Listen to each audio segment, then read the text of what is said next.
네, 두 번째 시간. 원자량, 분자량. 이제, 근데 그 화학식량이라고 얘기하잖아요. 전부 다. 원자량, 분자량, 뭐 실험식량, 이온식량, 뭐 이제 표현하자면 여러 가지로 표현할 수가 있는데 결국은 다 뭡니까? 결국은 화학식량이죠. 그죠? 결국은 다 화학식량인데 그 중에서 제일 중요한 게 뭐였습니까? 그 중에 제일 중요한 거. 원자량이었죠. 원자량만 제대로 알고 있으면 나머지는 그냥 쭉쭉 나갑니다.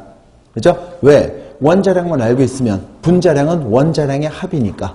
그죠? 그 다음, 미리 얘기하지만, 이온식량은 원자량 분자량 계산하는 거하고 똑같이 계산해주면 되는 거고. 하나씩 한번 해볼게요. 여러분들 원자량을 갖다가 아까 지금 써놨지만, 탄소 원자 한 개의 실제 질량을 12로 정해놓고, 나머지 원자들의 질량을 비례값으로 표현한 게 원자량이었어요.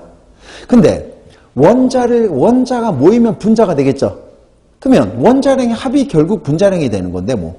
그죠? 그래서 결국은 원자량의 합이 분자량이 되는 겁니다. 예를 들어서 CO2 같은 경우는 어떻게 될까요?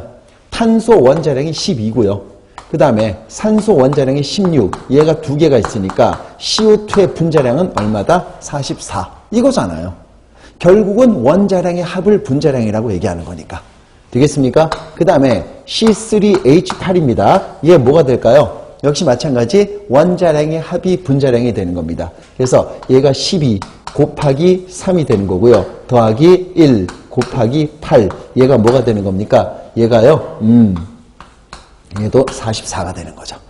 그죠? 예, 이거 44 나중에 이제 분자간 인력 들어가면 굉장히 또 중요하게 다뤄지는 거죠. 그죠? 44. 뭐 이제 또 뭐 나올 수 있으면 뭐 나올 수 있는 거는요. 암모니아 같은 경우 얘도 마찬가지죠. 연습 한번 해보는 거예요, 지금. 질소의 원자량이 14고요. 더하기 수소의 원자량 1이 3개가 있습니다. 얘가 결국 17이다. 이게 바로 분자량이라고 얘기하면 되는 거죠. 됐죠? 그러니까 원자량 알고 있으면 분자량은 그냥 해결되는 거죠. 됐습니까? 네. 그게 두 번째입니다. 분자량도 마찬가지입니다. 평균 분자량이라고 있어요. 그죠? 평균 분자량. 여러분들 공기가 어떻게 되어 있냐면 공기가 질소하고 산소로 구성되어 있죠. 질소하고 산소로 구성되어 있습니다. 그렇다고 해서 공기의 분자량을 질소의 분자량, 공기의 분자량을 산소의 분자량이라고 얘기할 수는 없는 거죠. 그죠? 그래서 뭐가 됩니까? 질소가 공기 중에 몇 퍼센트를 차지하고 있다? 질소는 78%를 차지하고 있죠. 산소는 몇 퍼센트? 21%를 차지하고 있습니다. 질소는 78, 산소는 21%를 차지하고 있어요. 그죠? 그러면 이게 뭐가 되는 겁니까? 결국 공기의 평균 분자량이 얼마입니까? 얘가 78이고 얘는 21이니까 우리는 평균을 낼 수밖에 없다. 그래서 질소 분자량 28이 공기 중에 몇 퍼센트? 얘가 몇 퍼센트입니까? 100분의 얼마를 차지하고 있다? 78을 차지하고 있고요. 그 다음 산소의 분자량 32가 공기 중에 몇 퍼센트? 21%를 차지하고 있습니다. 요 정도까지만 하는 거죠. 아르곤, 이제 수증기 이런 거 다 빼버리고요. 됐죠? 이렇게 해서 얘가 얼마가 나오냐면 29가 나오는 겁니다. 그래서 공기의 분자량이 얼마냐? 그러면 29라고 얘기하면 되는 거죠. 그죠? 드라이 아이스가 왜 밑에 가라앉습니까? 공기보다 분자량이 크니까. 그죠? 메테인 같은 경우는요. 메테인 같은 경우는 공기보다 분자량이 큰 거죠.